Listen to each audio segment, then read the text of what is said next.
आम खबर दें आपको। सुन्नी इत्तेहाद काउंसिल की मखसूस नशिस्तों से मुताल्लिक केस की समाअत सुन्नी इत्तेहाद काउंसिल के वकील सलमान अकरम राजा ने दलाइल में कहा है कि पीटीआई उम्मीदवारों ने मजबूरी में सुन्नी इत्तेहाद काउंसिल में शमूलियत इख्तियार की है। सीनियर वकला ने यह फैसला किया कि सुन्नी इत्तेहाद काउंसिल में शमूलियत में कोई हर्ज नहीं है। चीफ जस्टिस काजी फाइज ईसा ने रिमार्क्स दिए, मजबूरी हो तो क्या आइन और कानून को नहीं माना जाता? क्या मजबूरी में तमाम कवानीन और असूल तोड़ दिए जाते हैं? जस्टिस अतर मिनल्ला ने रिमार्क्स दिए, ये बताएं 86 उम्मीदवार एक फ़र्द वाली जमात में क्यों शामिल हो गए? अहम समात और सुन्नी इत्तेहाद काउंसिल के वकील सलमान अकरम राजा ने दलाइल दिए हैं। ये फैसला किया है कि सुन्नी इत्तेहाद काउंसिल में शमूलियत में कोई हर्ज नहीं है। सुप्रीम कोर्ट में मखसूस नशिस्तों के केस में सुन्नी इत्तेहाद काउंसिल और पीटीआई के वकला फैसल सदीकी और सलमान अकरम राजा में इख्तलाफ।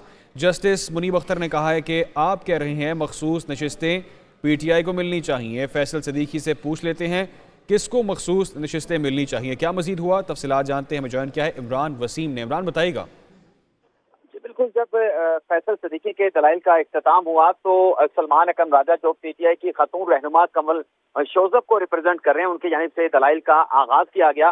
तो अदालत ने उनसे पूछा कि पहले तो आपके पास जिन आप अदालती ऑर्डर का हवाला दे रहे हैं वो कोर्ट ऑर्डर आपके पास नहीं है, आप उन कोर्ट ऑर्डर को चैलेंज करेंगे, आप उन कोर्ट ऑर्डर के ऊपर दलाइल देंगे, लेकिन अदालत के पास वो इलेक्शन कमीशन के हाई कोर्ट के अहकाम है ही नहीं, तो अदालत देखेगी क्या कि ऑर्डर क्या पास हुआ है।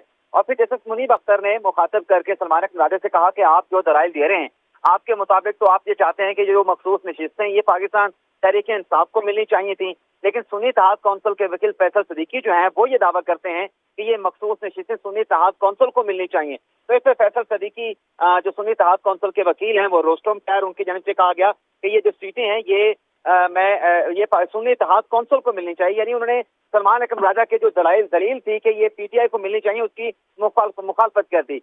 समाअत के दौरान जो है जस्टिस अतर मिनल्ला की जानिब से ये रिमार्क्स दिए गए, पूछा गया सलमान अकरम राजा से कि आप ये बताएं कि वो क्या हालात थे जिसने ये मजबूर किया पाकिस्तान तहरीक इंसाफ के जो सपोर्ट से उम्मीदवार इलेक्शन लड़ रहे थे कि वो सुन्नी इत्तेहाद काउंसिल में शामिल हो जाते।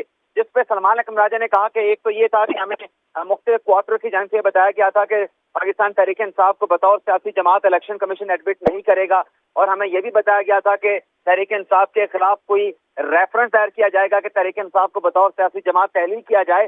तो जो क्वार्टर से हमें बताया गया था, जो एडवाइस किया गया था, उस बिना पे हमने सुन्नी इत्तेहाद काउंसिल में जाने का फैसला किया कि इस जमात में जाना जो उम्मीदवार हैं हमारे पाकिस्तान तहरीक इंसाफ के जो कि आजाद हैसियत में इलेक्शन लड़े थे उनके लिए नुकसानदेह ना होगा।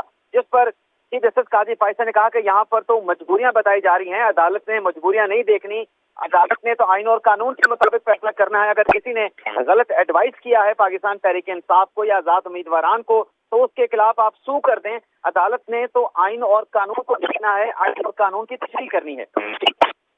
ठीक है इमरान, आपने तफसीलन अपडेट किया, बहुत शुक्रिया आपका।